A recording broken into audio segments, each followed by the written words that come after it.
Welcome back, everybody. We've got a lot of ground we want to cover, so I want to jump right in. I'm Phil Gordon. I'm a senior fellow at the Council on Foreign Relations in Washington, D.C. I'm also a former State Department and National Security Council official, but my real qualification here is I'm a former visiting fellow at the INSS.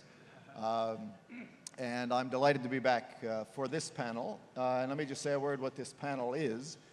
We're looking at this question a little bit differently from usual. So often at these conferences, and this one we have Israelis and Americans and Europeans talking about what we think of the Arab states. This time we're going to look at that a little bit differently and ask the panelists to discuss what the Arab states think of Israel. There is a widespread view, almost consensus view, that there is a sort of new strategic alignment going on in the region where Israel and the Arab states have much more common interests. Indeed, I see Defense Minister Ya'alon, who's just written a good foreign affairs piece on this subject. That's a widespread view, but what I want to do in the panel is sort of explore it a little bit more deeply. So that exists, but what does it mean? How far does it go? What does Israel have to do to turn that quiet cooperation that everybody knows about into overt cooperation? And to what degree does it help lead to peace with the Palestinians?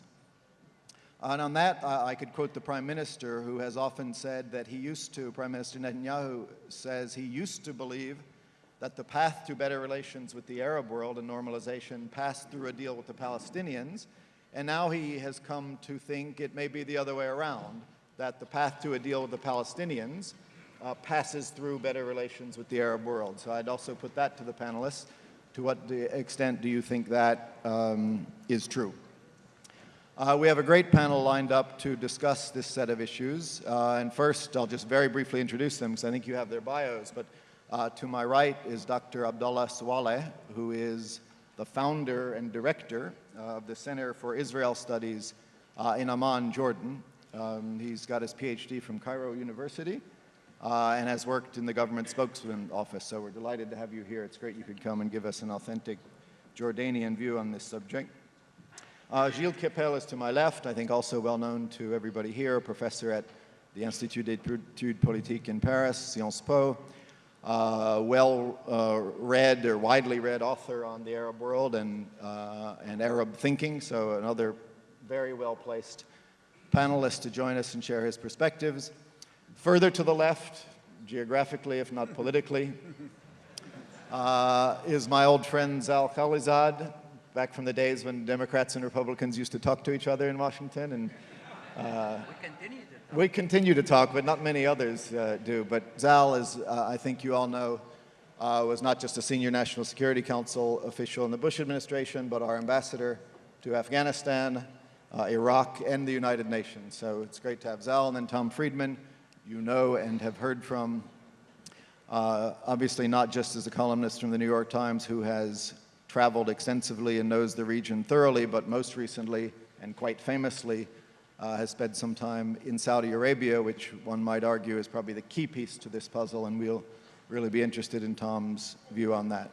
So with that, let me just turn to the panelists. As in other panels, we'll give them around 7 minutes to kick things off with their general perspectives, and then we'll follow up with a conversation. And Abdullah, if it's okay, I'd like to begin with you. Thank you. Many Arab countries, especially the Sunni Arab states, no longer viewed Israel as an enemy.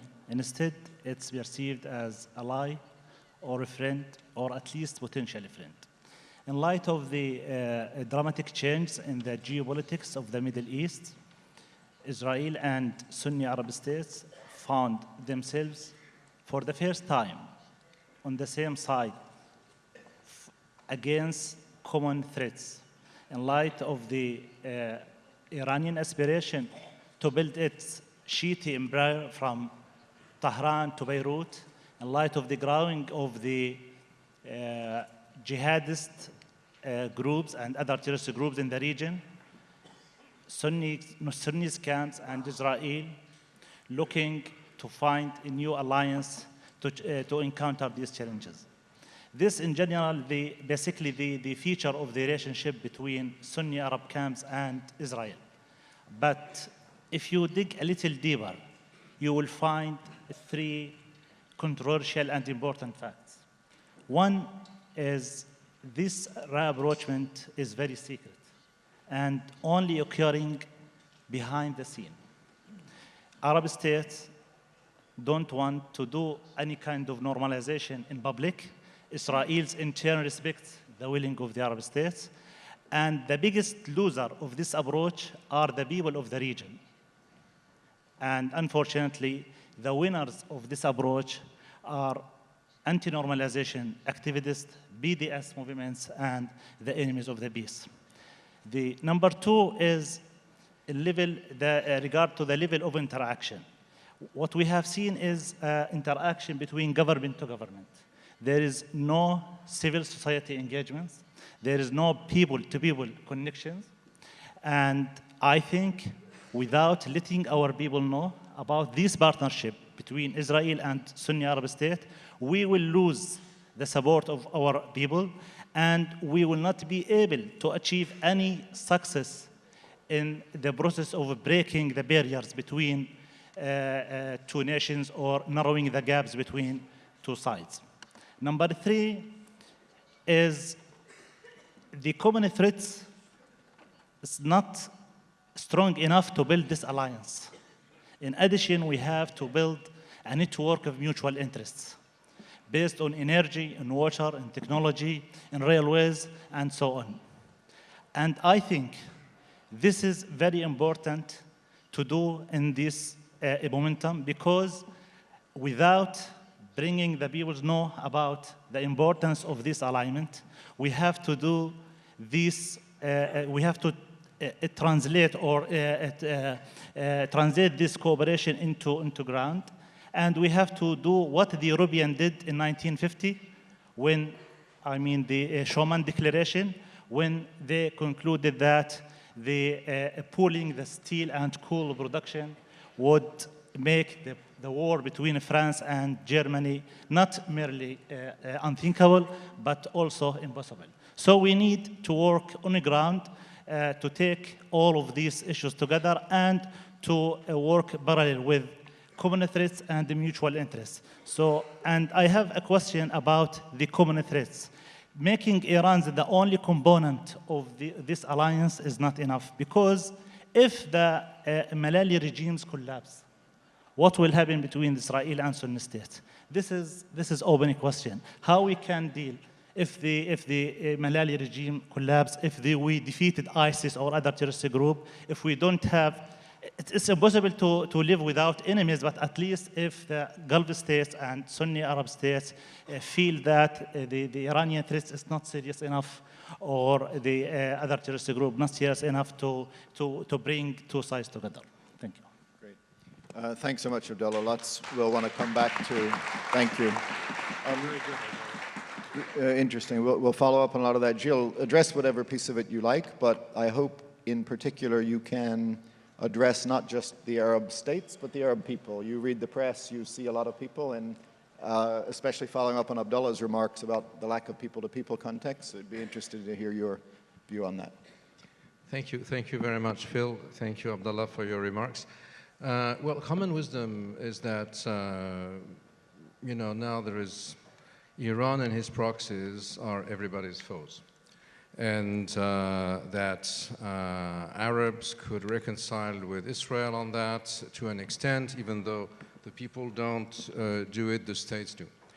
Well, I believe the picture is slightly more complicated, because on the one hand, when you look at the Sunni world, it is a very fractured situation that we have now.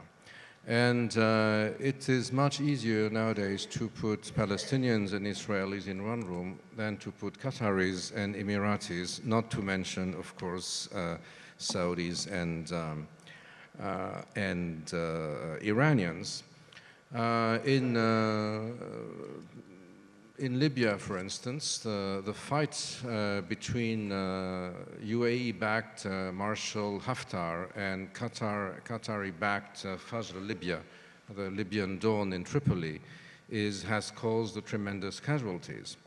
So I believe that we have to invent a new way to look at the region, because this is, I think, not entirely satisfactory. Let's start with the fact that Iran and his proxies would be everybody or most people in the region's foes. If we think of the future, are we sure that Iran and Israel, for instance, will have forever diverging interests? After all, they have no geopolitical confrontation as states in terms of the geopolitics of their states. There are problems with the governments, with the Islamic Republic as such. But will the Islamic Republic be able to sustain its current policy? Now, if we look at the winners and losers of the Syrian civil war at this moment, it may change tomorrow, it looks like the Iranians have won, that the Iranian empire is now stretching from Mashhad to Latakia and Beirut South, and that's the second time in the history of the world that the Iranian empire reached to the Mediterranean. The first time was in the time of Darius and Cyrus the Great. At the time they had made their alliance with the Jews, and there was the Esther phenomenon, which maybe you have not yet provided the Iranians for the time being. And, but will they be able to go on like that for a long time? You know, way back we had a conversation with Ambassador Khalilzad, and he taught me the word overstretch in English, which I think I will use today. I wonder to what extent the Iranian empire is spread very, very thin and overstretched. It's one thing to send proxies to Syria and other places. It's another thing to deal with this sort of empire when you have tremendous problems at home, when we have an economy which is not going well, and when you have to deal with a number of threats in the future. So I wonder whether this focus on, you know, the Iran as the quintessential foe of most people now is not slightly misleading and short-sighted. Not that I disregard the fact the many threats that the Iranian leadership has held, but I believe everybody should be more careful about the changes which are taking place in the Iranian leadership. Not the sort of, you know, the old neocon, if I may say so, idea in the good old days that, you know, the Iraqi Shiites were the friends of the US, and then they would take power in Baghdad and they would contaminate the Iranian Shiites who would topple their regime. It's not the same thing. It's the fact that the Iranian expansion is in itself is an enormous challenge to the Iranian leadership. That's one thing. So let's look at Iran in maybe a more in-depth way, and let's think ahead. Let's think strategically instead of tactically. That's one thing. The other thing is also the fact that the Sunni world is deeply fractured. The so-called Iranian corridor is not only to be looked at from the east to the west, from Mashhad to Latakia, but also as a sort of ditch between the north and the south, and where Sunnis in Turkey, in the former Soviet Republic, and so on and so forth, just cannot go with their bicycle anymore to Jordan or to the Gulf. And so there is this ditch, there is this fracture within the Sunni world.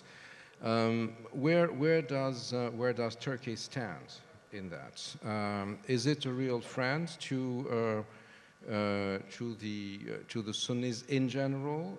We've seen that Turkey has aligned itself with Qatar and with the whole group of the people who were backing the Muslim Brothers as the spoilers of the Arab revolutions, which has to some extent failed because of the counter-reaction of Egypt, Saudi Arabia, the Emirates, and so on and so forth. But then are those military regime or strong regimes really on an equal footing? And are they friends of the West or friends of Israel? This is also a big question mark, because when you scratch the surface underneath Marshal Sisi in Egypt and Marshal Haftar in Libya, you see that they may have ousted the Muslim Brothers, but they made a very strong alliance with the Salafis in order to control the social networks and the civil society. Salafis who advocate time and again hatred of the West, of the infidels, of the apostates, of the hypocrites, and so on and so forth. So my contention would be that we have to map a sort of tridimensional sort of view of the region. And that's, you know, if we cling to this sort of simplistic idea that we have the bad guy, which is Iran and his proxies, and then the coalition of the good guys, on the other side, we may find ourselves in a lot of disillusions. One footnote, and I'll end, and for a Frenchman and for Europeans in general, this is something which, of course, is now of a very strong issue, because we have no mediator anymore. We don't really know where President Trump is, if America is still interested in the region. And once we had a broker, whether it was honest or dishonest, it's for everyone to judge, but we feel we have no broker now. And whatever happens in the Middle East impacts directly on European policies. We had 239 dead in France because of jihadists, 1,700 French jihadists from various origins, but we all call them French, who went to Syria. Some came back. Mrs. Merkel suffered politically tremendously from the refugee crisis issue. She has now 90 extreme Alternative für Deutschland members of Bundestag. And this is something which, from a European point of view, is being perceived as domestic politics. I mean, the Middle East, and this is why probably at the Council on Foreign Relations, Phil, you deal with the Middle East and Europe now, which is one and the same, as you know.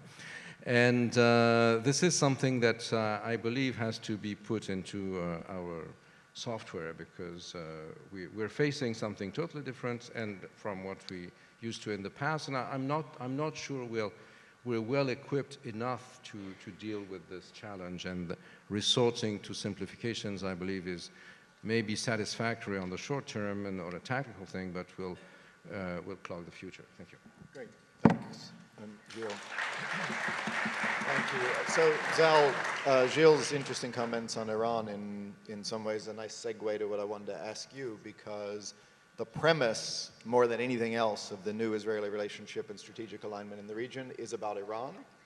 But it mostly, I think, refers to Saudi Arabia and maybe the Emirates. But since you travel extensively elsewhere in the region, including to Iraq and Turkey and Egypt, I'd put the question, you know, is an anti-Iran axis really the dominant feature in the region's geopolitics? And is it enough to consolidate a relationship between Israel and Arab states?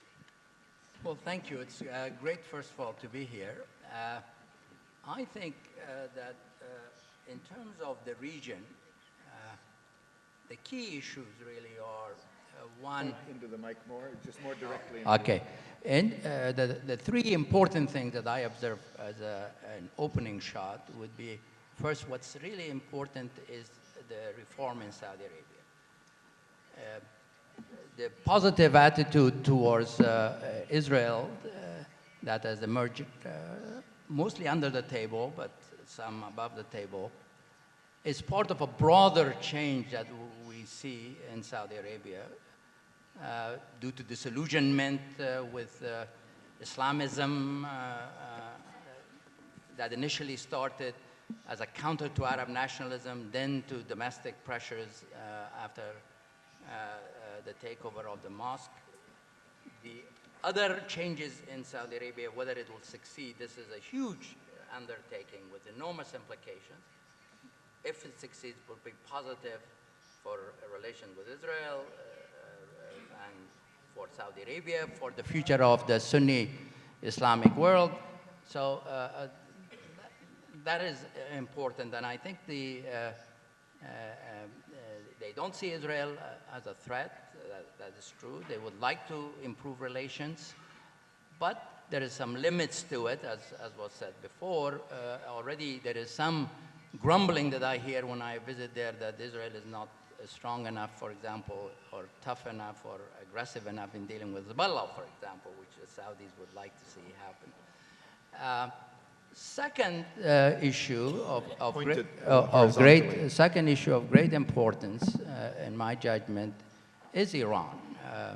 Now, Iran has played its cards extremely well, very cleverly in the last few years in the competition with Saudi Arabia and with others in building influence over the Arab world. You can't really speak about the Arab world making decisions without talking about Iran as well.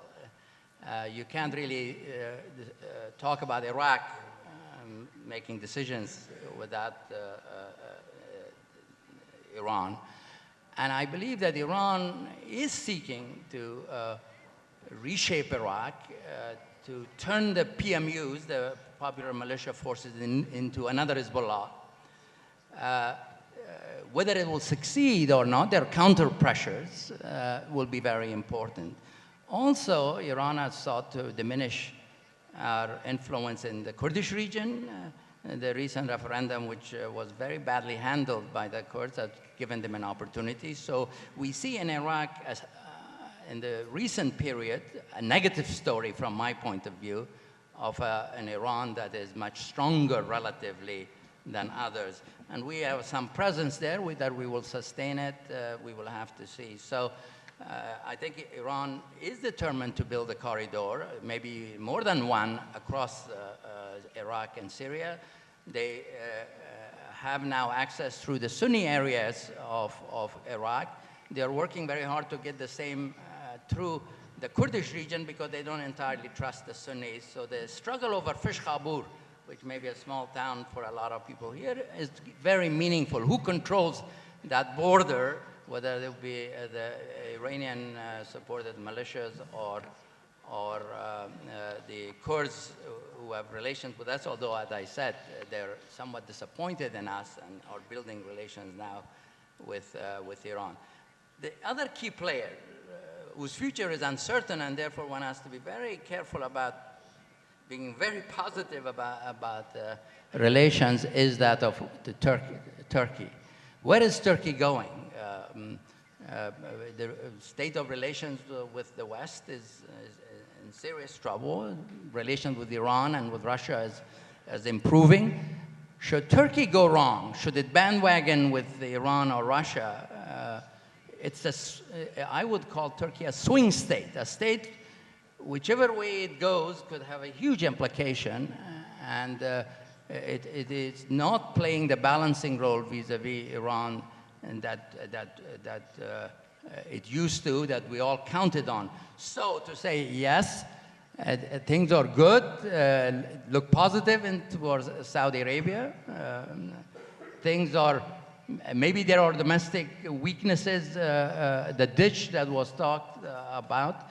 I think it depends whether we can make it costly for Iran to pursue its policies in Iraq and Syria, and if we do, we can raise the cost enough that maybe it will have implications at home because there are great dissatisfaction inside Iran, and we could be a factor to increase that dissatisfaction by increasing the costs of what they are doing.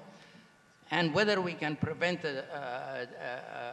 or what happens vis-a-vis whether Turkey stays with us or does it drift away from us and moves closer to Iran and others. So we are yet in another phase of the Middle East. It's not altogether positive. There is some positive, but there is a significant cause for worry and concern. Great. Thank you, Zal.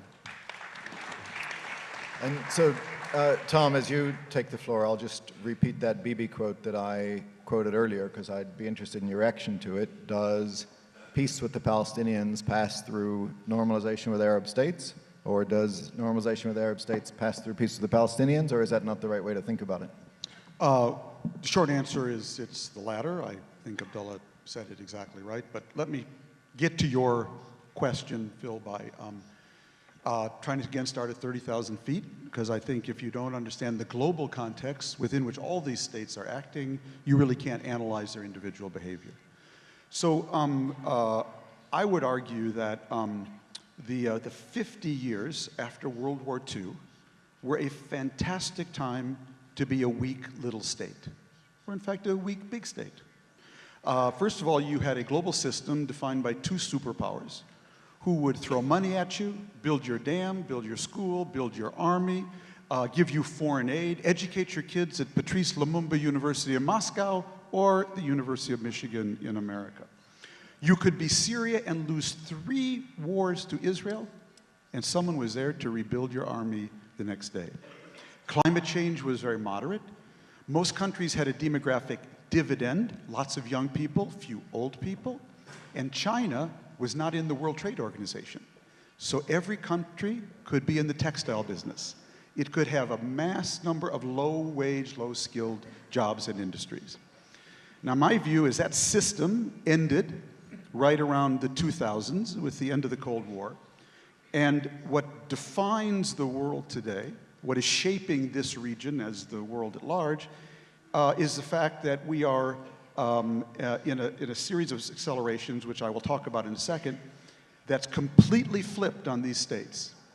Now, there's no superpower who wants to touch you because all they win is a bill. Syria is a rare example, has to do with Russia, its ego, with Tartus and whatnot. But basically, no superpower wants to occupy anybody anymore because all you win is a bill. Climate change is now hammering every one of these countries, and their populations, most of them have doubled. Iran was 40 million in '79, now they're 80 million. Saudi Arabia was 10 million, now it's over 20. Everyone has a demographic deficit now. A lot of them, more of them have demographic deficits, not all. Lots of old people, fewer young people. Artificial intelligence now is eating more and more middle-skilled work. So these are countries that couldn't do middle-skilled work when middle-skilled work paid something. Now that's being washed away. And China's in the World Trade Organization. So nobody can be in the textile business. So every one of their advantages that sustain them have completely, I think, flipped. And in the place have come 3 accelerations. One is what I call in Mother Nature, climate change. Put it on a graph, it looks like a hockey stick. Globalization, not your grandfather's globalization. That was containers on ships. Digital globalization, where everything's being digitized and globalized. Put it on a graph, it looks like a hockey stick. And lastly, Moore's Law, technology, is doubling its power every 24 months. So these 3 accelerations, they're like a hurricane. And these countries, these once sustainable weak states, they're like trailer homes in a trailer park. They have no basement and no foundation. And what I think you're seeing from the coast of Africa across to India is a hurricane going through a trailer park. And it is basically collapsing a lot of these states or severely stressing them. We toppled a few ourselves, some toppled themselves. And creating a vast zone of disorder, okay? And therefore, the new geopolitical divide in the world is not east, west, north, south, communist, capitalist, Islamist. It's between the world of disorder and the world of order. And the Mediterranean right now is a giant dividing line. And the states that are going first are those whose borders are primarily straight lines, because they are the most artificial, okay? And so that, I think, is the regional global context with when all this is happening. Now, why is it important? So I completely disagree with Prime Minister Netanyahu that the Arabs will be the first to make peace. That's a complete fantasy. A fantasy, it breaks out every decade in this region. I don't think it's true at all. And I would say for a number of reasons. Again, Saudi Arabia is under enormous strain right now. The internal reforms that MBS has to put in place on a multiple number of fronts are creating enormous stresses and strains within that system. The idea that they would expose themselves to the critics of those reforms, the religious clerics, and the rural Saudis by basically getting in bed publicly with the Yehudis, I think is a complete fantasy. Secondly, they're very exposed to Iran. Iran, this would be a gift to Iran, that Saudi Arabia would publicly embrace Israel. Iran would use this in a regional campaign that would be a gift. And thirdly, I think we have to remember that the Palestinian narrative runs deep in these cultures. Do not be fooled by these elite encounters with intelligence officials, basically. This narrative runs deep, not only in the Arab street, but down to the Arab basement. And you really will mislead yourself if you take these encounters. You know, I've always said about the Middle East that in the Middle East, all that matters is what people declare in their own language in public. In Washington, people tell you the truth off the record. In the Middle East, people tell you the truth on the record in their own language. And I don't think we're seeing any of that right now. So I think that's an illusion. I think it's extremely important. You know, I've been thinking a lot lately. There's a couple people here who will remember this. Amos is one, Bougie is another. I would encourage all Israelis to go back and read the history of the May 17th peace agreement in Lebanon. I've been to this, pardon me for sounding like an old fart, I have been to this play before. I remember a time when there was this incredibly pro-Israeli American administration called the Reagan administration. I remember when a big Arab country opted out of the Arab-Israeli conflict called Egypt. And I remember when this Arab leader came along who winked at the Yehudis. His name was Bashir Gemayel. And he said, you and me, Nachnu Mabad, we can remake the Middle East together. And Israel dived into bed with him, and they even got the Lebanese government. I was there when Shafiq al-Wazan, his hand was shaking, signed the May 17th peace agreement. People forget Israel and Lebanon had a peace treaty. And it was blown up literally and figuratively within a year because it was not grounded in the real cultural and a sense of justice norms in the region. Beware that you are inking another May 17th agreement. And at the same time, you're going into a situation with Iran and Hezbollah now. And we're literally speaking at the moment. We're seeing the end of one story, the ISIS story, and the beginning of the conflict of Israel against a northern front and Shia alliance in Lebanon and Syria. It's going to be enormously complicated for Israel. For Israel to deter Iran and Hezbollah, it must reinforce the message it sent in 2006. It was an ugly message, it was a brutal message, but it was received on the other end, which is why we've had 12 years of basic quiet on the northern front. You will not out-crazy us. That was the message Israel sent in the Dahya, the southern suburbs of Beirut, in 2006. Very controversial here. I won't get into that, but the message was, you will not out-crazy us. So if you think you can put your rockets and missiles and tanks in densely populated Arab areas and we won't hit them because we're afraid to go to Geneva or The Hague, think again, okay? We will not be out-crazy. You know, there's only two real tribes in this region, the Kurds and the Jews, who have survived. The Christians are gone. And the reason the Kurds and the Jews survived is because at key moments, they play by the local rules, which are Hama rules, which are no rules at all. Now, if Israel has to play by the local rules, again, to defeat or deter Iran and Hezbollah in Lebanon, it is going to need the basic permission of the Europeans, the passive, at least, permission of the Europeans. Otherwise, this could get very messy very quickly.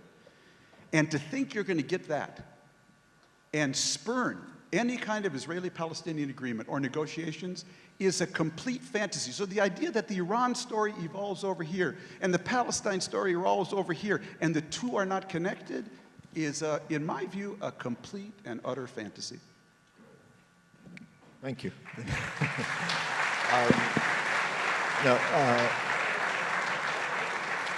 Good, we've got, so thanks for the broad view, but also the candor on the specific issue, which I don't think was too different from what some of the other panelists said. We've got about 20 minutes for a conversation, and so feel free to respond to anything others may have said.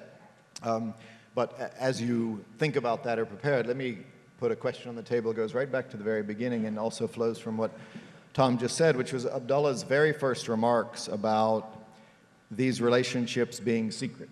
So, and that's also part of the consensus, right? Everybody knows there are relationships that are quiet. And my question is, what would it take to make the quiet relationship a public relationship? I always note myself that there's a big structural difference between the Israelis and the Arabs on this issue. Structurally, the Israelis have every incentive to make everything they're doing as public as possible. It legitimizes them, it anchors them in the region. But the Arabs have the opposite structural difference. They're happy to do things that materially help them, but making it public is a huge cost.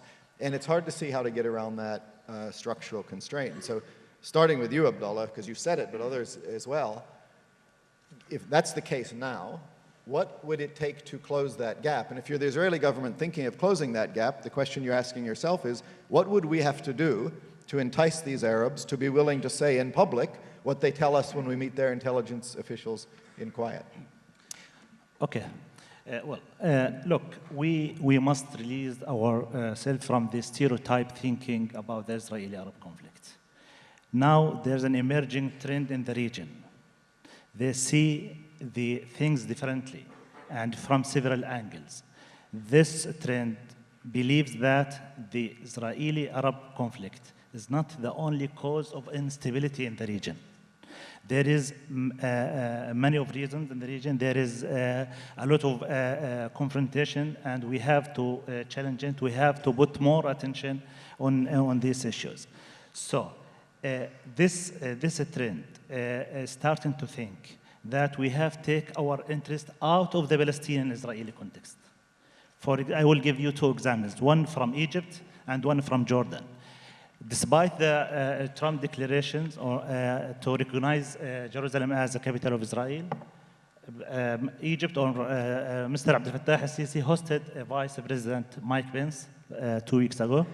Also Jordan kick Abdullah do that. And despite the Palestinians' decision to cut off the contacts or they're freezing the discussion with the United States, Jordan is still working on these issues and cooperating and coordinating with the United States. And in the peak of this crisis, Jordan and Israel find solution to resolve the crisis of the embassy, and we just today have heard that the Israeli embassy in Amman reopening. So the interest is the mutual interest between Arab world and Israel drive the trend, and I think you know that Israel needs to do everything in public, but Israel also respects the willing of the Arab state, and I think now Saudi Arabia, Jordan, Egypt, and United Arab Emirates start to think about their national interest, regardless what happening on the Palestinians issue. So I can see Jordan saying that, because Jordan already has relations with Israel, and you mentioned Egypt as well. So I guess in that sense, the question really applies to the others, because Jordan and Egypt can already say, we have bigger things at stake, peace with Israel. We will talk to Israel and we'll participate in peace. But the question is, what would it take to get the other countries to do what you said they need to do, which is understand that everything is not about the Palestinian issue? Because so far, their attitude seems to be, you need to do more on the Palestinian issue before we're willing to show up with you in public. Well, to a large extent, I think you're right, Phil, because I was struck the other day after the Trump declaration on Jerusalem. I watched a video clip a Saudi video clip praising Mohammed bin Salman, saying he was so modern. He would allow women to drive, and everything will change. Saudi Arabia will be a great modern country, and so on. So a very sort of upbeat thing. And then the last minute, it was a sort of 4-minute clip, was about, but in Arabic, of course, Jerusalem will remain Islamic, and Jerusalem will remain an Arab city.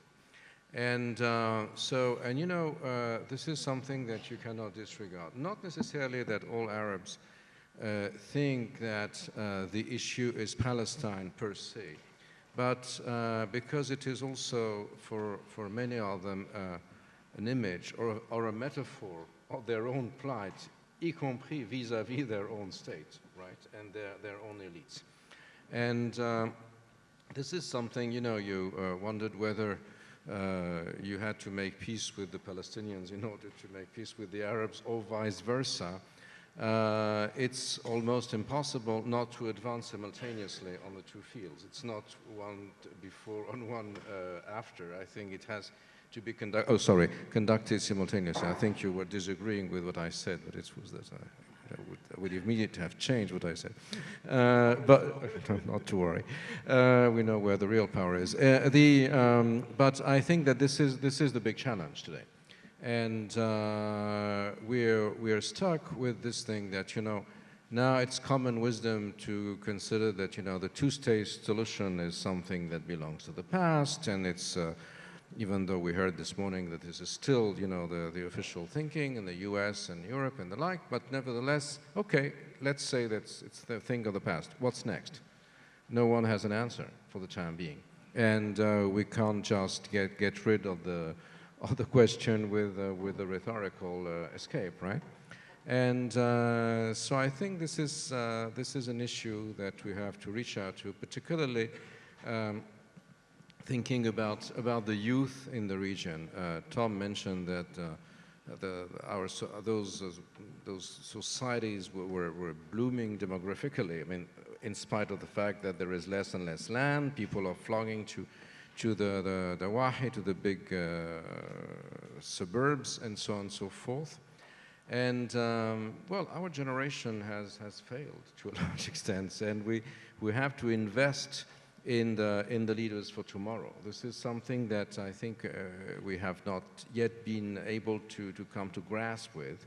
And whatever will happen in the region and with Europe, which is now to a large extent part and parcel of the developments in the region, because as I said, it immediately translates into European politics, has to be totally rethought of. And I wonder to what extent we are not still thinking of the region with the mechanisms of the past, saying, oh, we're so glad it's not the two-state solution, there's something new, but we don't understand that the magnitude of the strategic problem. And this is something that we have to give some thoughts to. Let me ask Tom a question, then I'll come to you. So there's a formal and official answer to my question from the Saudis and others. My question being, what would Israel need to do for you to make it public? And the formal answer is, agree to the Arab Peace Initiative. You know, I mentioned your recent famous conversation with the Saudis, but you had another famous one a little while back, and they laid out precisely what Israel would need to do. Is that still something to think about? Closing the gap between what Israel is currently willing to do, because the Saudis and others will say right now, tomorrow, agree to the Arab Peace Initiative, and we have relations and embassies the next day. You know, Phil, I don't really know. You know, that was done in 2002, February 2002. They say it's still on the table. But you know, I tried over the years to get King Abdullah to update it and freshen it up, and they always resisted, which was also telling to me. You know.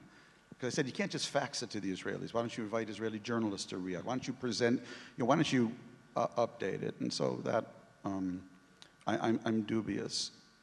You know, look, I wish we were still in 2002, but we're in 2018. And a couple of things have happened. Again, I go back to my large framework. You know, Tehran is now on the border of Tel Aviv because we have discovered there is only soft tissue now between Tehran and Tel Aviv. That basically we have seen under the pressure of these larger forces the collapse of a big chunk of the Sunni Arab world. It has not been able to keep up with these accelerations, and it's only going to get worse. And so from an Israeli point of view, you know, my criticism of Netanyahu is not, why don't you get out of the West Bank tomorrow? I realize Israel is surrounded by non-state actors armed with missiles on 4 borders: Sinai, Gaza, Lebanon, Syria. That's not a small problem.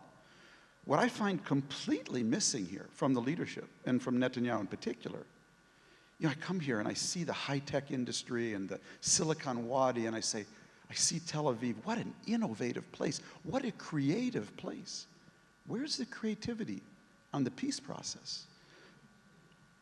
I haven't seen one shred of imagination of, and I'm not saying get out tomorrow. I understand the strategic dilemma. Given the strategic dilemma, given the desire to maintain a Jewish democratic state, what are some really creative ways we can apply to start to diffuse this problem? What I'm saying, Phil, is you don't have to do the Arab Peace Initiative, but show the world that you are really trying to bring creativity, not to how better to blame Abu Mazen for each stumble in the peace process, but how to really diffuse this problem and create, if nothing less than separation, let alone a two-state solution. You show the world that.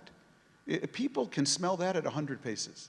And I think you don't need the Arab Peace Initiative to really advance your regional agenda. Great. Zal?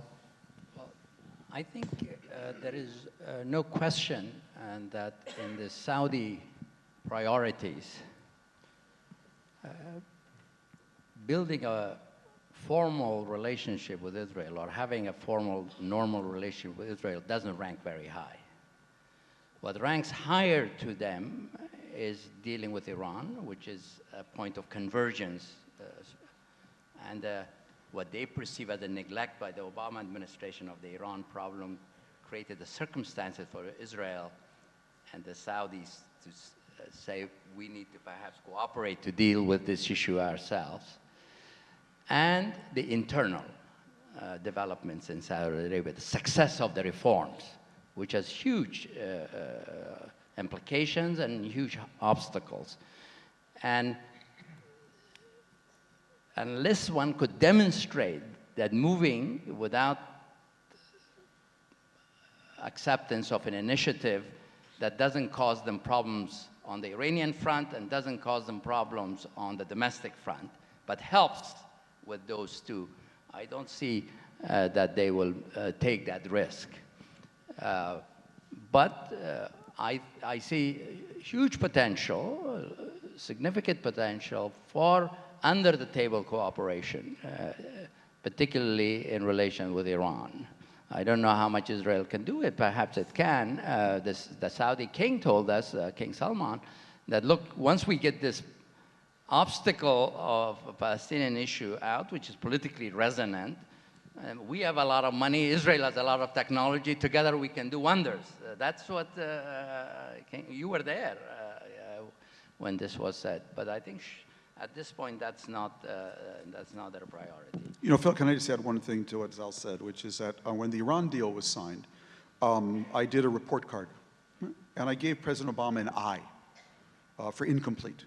I said it really depends where this is 10 years from now. Now, he was betting that if you could keep Iran away from a bomb for basically 15 years, that social forces inside the country may create conditions where you get the only secure dynamic there vis-a-vis Israel, America, and the world, and the bomb, and that is some kind of regime change or fundamental regime constraint. I'd be very careful.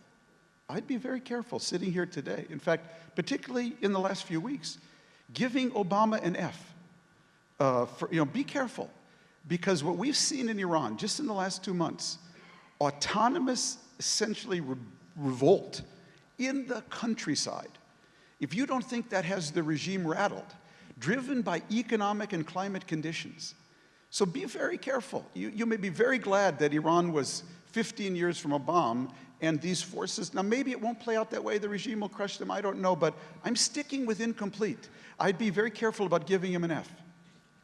No, incomplete is good, and we don't need to have the Iran debate here again, which we've had so many times in the past, but you could note that many of the same people who said 15 years wasn't nearly enough have been the first to declare these recent protests the path to something very interesting. So maybe 15 years is enough to at least give that a chance. Also, I would say it depends. If the protests are as a result of Iran's problems, wrong priorities, economic problems, then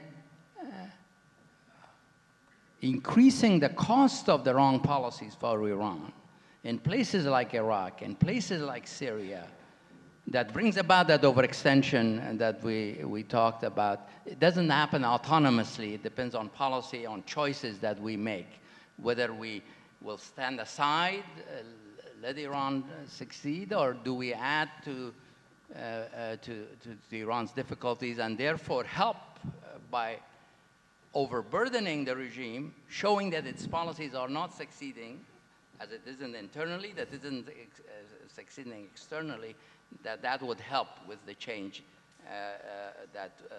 This is a time for a really sophisticated American geostrategist. You know, I have several rules of Middle East reporting, and my first rule is that any American general assigned to the Middle East should have to take a test. Very short test, one question. Do you think the shortest distance between 2 points is a straight line?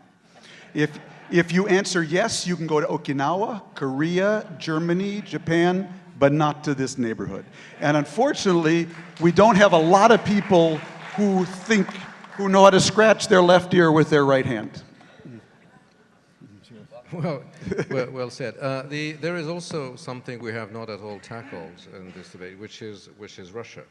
And you know, you mentioned the role of America, the role of Europe, and whatever. But there is a lot that has changed in the sort of friend versus foe. Who's a foe? Who's a friend? Which is Russia. Russia is now making its comeback. Bibi Netanyahu just came back last night. From what I know, he visited Russia 8 times in the last 2 years. 7? No, including yesterday? Oh, I thought, sorry. You know better. Well, maybe there was one you didn't know about. And even you. And this is clearly a big stake today.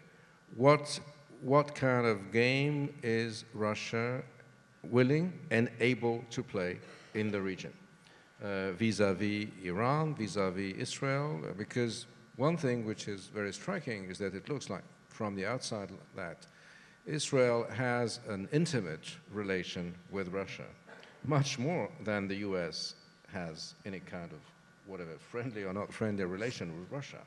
And this gives Israel a significant edge on what's happening there.